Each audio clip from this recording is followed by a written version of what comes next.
Friends, welcome to JS classes और मैं हूं नीरज। तो आज हम लेके आए हैं एक स्पेशल वीडियो इंटरव्यू के लिए जिसमें हम बात करेंगे हॉबीज़ के बारे में। क्योंकि हॉबीज़ के बारे में यूपीएससी में तो डीएएफ में भरवाया जाता है, पर आरपीएससी में अगर नहीं भी भरवाया जाए तो हॉबीज़ के बारे में ज़रूर पूछा जाता है। तो देखिए शुरू करते हैं हॉबीज़ के बारे में, किस तरह से हमको प्रिपरेशन करनी चाहिए इंटरव्यू के लिए। तो सबसे पहले देखिए हॉबी का मतलब क्या होता है। हॉबी का मतलब होता है कि खाली समय में कोई काम आप डेली रूटीन में करते हो तो उसे आप हॉबी कह सकते हैं। ठीक है, ऐसा नहीं होता कि आप कभी कभी खाली समय में काम कर रहे हो। आपको जब भी खाली समय मिल रहा है, दिन में आपको होता ही होता है कि कुछ ना कुछ खाली समय मिलता ही है। तो उस खाली समय के दौरान जब आप काम करते हो सिर्फ प्योर प्लेजर के लिए, पैसे के लिए नहीं, तो उसे आप हॉबी कह सकते हो। ठीक है, तो इसी तरह की परिभाषा दी गई है। तो यही सार है हॉबी का कि खाली समय में किया गया काम जो कि आपका एक रूटीन बताता है, आपको प्लेजर देता है और आप उसे बिना पैसों के लिए भी कर सकते हैं। तो अब देखिए हॉबी यहाँ पर क्या क्या हो सकती है। पहली बात, हमें किस किस तरह की हॉबी को फिल करना चाहिए। तो देखिए अगर आपकी जेन्युइनली कुछ हॉबी है तो आप उसे फिल करिए, तो इसमें कुछ सोचने की बात ही नहीं है। अगर आप सिंगिंग करते हैं, अगर आप किसी स्पेशल म्यूजिक को सुनते हैं, अगर आप राइटिंग करते हैं, इंटरनेट सर्फिंग करते हैं, किसी विशेष गेम को खेलते हैं, तो आप उसे ज़रूर भरिए। पर अगर आप सोचते हैं कि आपकी कोई हॉबी ही नहीं है तो क्या भरा जाए, हॉबी को भरा भी जाए या नहीं भरा जाए। तो देखिए इस तरह की अगर आप हॉबी नहीं भरेंगे तो आपका जो इंटरव्यूअर है वो देखेगा कि आप किसी भी विषय में कोई शायद रुचि नहीं रखते, आप सिर्फ अपनी लाइफ में पढ़ाई करते हैं, आपने जीवन के अन्य आयामों को छुआ ही नहीं है। इसलिए कोशिश कीजिए कि कोई ना कोई हॉबी तो ज़रूर भरिए, क्योंकि हर आदमी कुछ ना कुछ खाली टाइम में करना चाहता है। ठीक है ना, एक ही काम करना चाहता है। अब बात यह है कि हॉबी में क्या भरा जाए। तो मैं इसमें आपको मेरा एक्सपीरियंस शेयर करना चाहूँगा कि मेरे जितने भी इंटरव्यू हुए थे तो मैंने उसमें हॉबी को दो तरह से भरा है। एक बार मैंने हॉबी को भरा था योग के रूप में, मैंने भर दिया कि योग करना मेरा हॉबी है। ये मैंने आरपीएससी में भरा था 2013 में। तब उसमें मुझसे क्रॉस क्वेश्चन काफ़ी पूछे गए थे। उन्होंने पूछा कि योग करना किसी की हॉबी कैसे हो सकती है। तब उसका कारण था मेरे पास, मैंने बताया कि मतलब I was suffering from ulcerative colitis और उसको ठीक करने के लिए मैं योग के बारे में पढ़ने लगा और पढ़ते पढ़ते मुझे इसमें इंटरेस्ट आने लगा और फिर मैं इसे एज ए डेली अपनी दिनचर्या का मैंने पार्ट इसे अडॉप्ट कर लिया और फिर ये मेरी हॉबी बन गई। तो मुझे इसके बारे में नॉलेज थी। तो हालांकि उन्होंने मुझे पूछ लिया इस बात को कि योग किसी की हॉबी क्यों हो सकता है, तो वो इस तरह से ध्यान देते हैं आपकी बातों पर। फिर क्या था कि योग मैंने पढ़ा हुआ था, तो योग के बारे में उन्होंने कुछ डीपली पूछा मुझसे, कंसेप्चुअल पूछा, तो वो सब मुझे पता था। तो देखिए इसमें कई लोग होते हैं जो योग को हॉबी भरना चाहते हैं, तो बिल्कुल आप भर सकते हैं, पर आपके पास एक कारण होना चाहिए कि आपने योग को ही हॉबी क्यों बनाया। ठीक है, तो योग को हॉबी बनाने के कई कारण हो सकते हैं कि आपको ये फिटनेस देता है।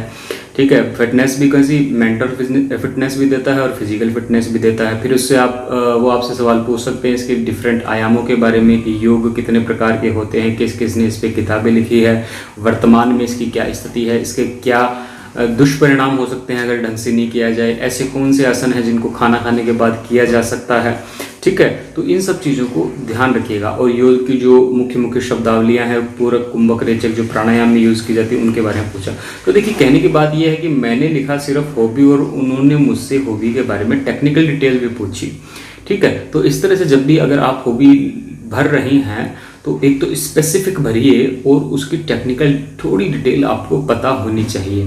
क्योंकि अगर आपको टेक्निकल डिटेल बिल्कुल भी नहीं पता होगी तो आपका इंप्रेशन अच्छा नहीं रहेगा। उनको भी ऐसे लगेगा कि इन्हें खुद नहीं पता कि ये आपकी हॉबी ये क्यों है। ठीक है ना, आप जब कुछ जानते ही नहीं है, जैसे आपको कोई म्यूजिकल इंस्ट्रूमेंट बजाना पसंद है। ठीक है, मान लीजिए आपको गिटार बजाना पसंद है, तो मुझसे किसी स्टूडेंट्स ने पूछा भी था गिटार बजाने की हॉबी है तो क्या क्या सवाल पूछे जा सकते हैं।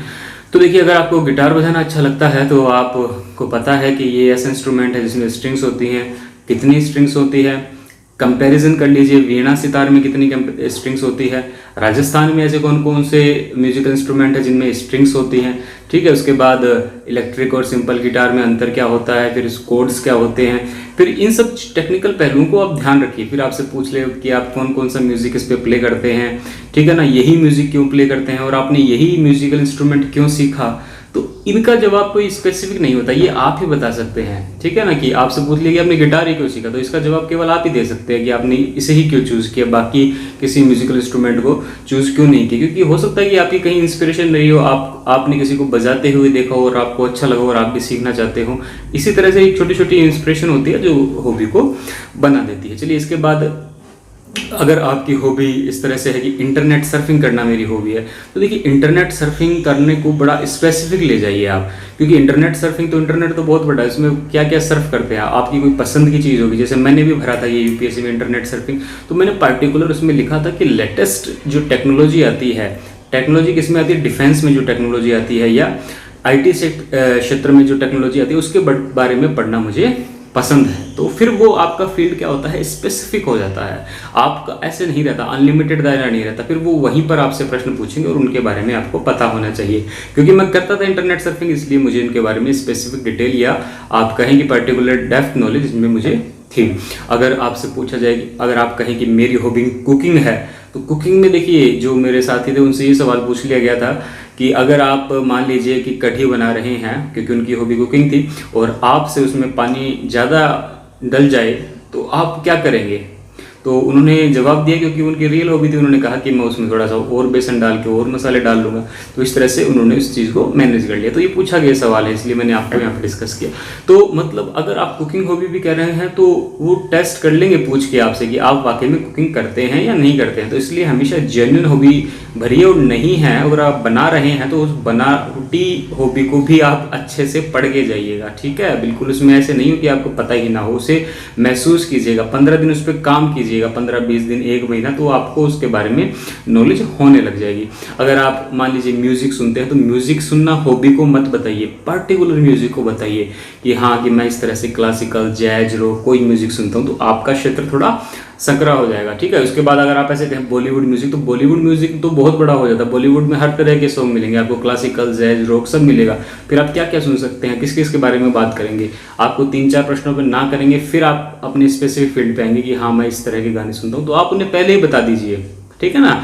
तो कहने का बात यह है कि आप अपनी हॉबी को जितना स्पेसिफिक हो सके, विशिष्ट हो सके, उतना ही रखिए और उसके बारे में थोड़ी थोड़ी टेक्निकल नॉलेज रखिए, उसके टेक्निकल शब्दों को समझिए। अगर आप मूवी देखना पसंद करते हैं तो मूवी, अब ऐसा तो है नहीं कि मूवी सारी मूवीज़ देख लेते हैं, हॉलीवुड बॉलीवुड की अलग अलग जॉनर की मूवी होती है। तो आप किस तरह की मूवी देखना पसंद करते हैं, पर्टिकुलर उस मूवी को बताइए, ठीक है। फिर उसके बारे में आप टेक्निकल शब्दों को देख लीजिए, गूगल पे सर्च कर लीजिए, तो इस तरह से आप अपनी हॉबी को बना भी सकते हैं, ठीक है। तो इसमें कोई इतनी बड़ी बात नहीं है। और एक बात यह है कि आपको बहुत ज़्यादा प्रोफेशनल नहीं दिखना है किसी हॉबी में, मतलब ठीक है। तो आप अगर बहुत कुछ नहीं जानते हैं, मान लीजिए कि आप म्यूजिकल इंस्ट्रूमेंट बजा रहे हैं, उसके बारे में बहुत ज़्यादा टेक्निकल डिटेल जानने की जरूरत नहीं है, पर जिससे आपका काम चल जाता है उतनी डिटेल तो आपको पता होनी चाहिए। और ऐसा भी नहीं है कि आप बिल्कुल ही नहीं जानते, कि सिर्फ आप अननोइंगली, अनकॉन्शियसली उसको कर रहे हैं, इस तरह की भी बात नहीं होनी चाहिए। तो ये थी हॉबी से संबंधित सारी बातें। तो हॉबी को ज़रूर लिखिए DAF में, क्योंकि ये जो पॉइंट होता है ये आपके फेवर में जा सकता है। अगर आपकी हॉबी पे अच्छी पकड़ है तो आप उन शब्दों को बोलेंगे और वो उन शब्दों पे फिर से आपसे क्रॉस क्वेश्चन करेंगे। क्योंकि मैंने आपको इंटरव्यू की सीरीज में पहले भी बताया था कि इंटरव्यू पूरी तरह से एक माइंड गेम आप बना सकते हैं, क्योंकि इंटरव्यूअर आपसे वही प्रश्न पूछता है जो टेक्निकल शब्दों को आप यूज़ करते हैं। तो आप जानबूझ के करिए उन शब्दों को यूज़, ठीक है। आप पढ़ के जाइए, अच्छे से पढ़ के जाइए, ताकि क्या होता है कि अगर 20-25 मिनट का इंटरव्यू है तो कोशिश कीजिए कि 10-15 मिनट आपके बोले हुए शब्दों पर इंटरव्यू चले। तो उससे क्या होगा कि आपके पक्ष में आ जाएगा 50% इंटरव्यू का रिजल्ट। तो इस तरह से हॉबीज़ को तैयार कीजिए, इसमें बिल्कुल टेंशन मत लीजिए कि मैं क्या हॉबी तैयार करूं।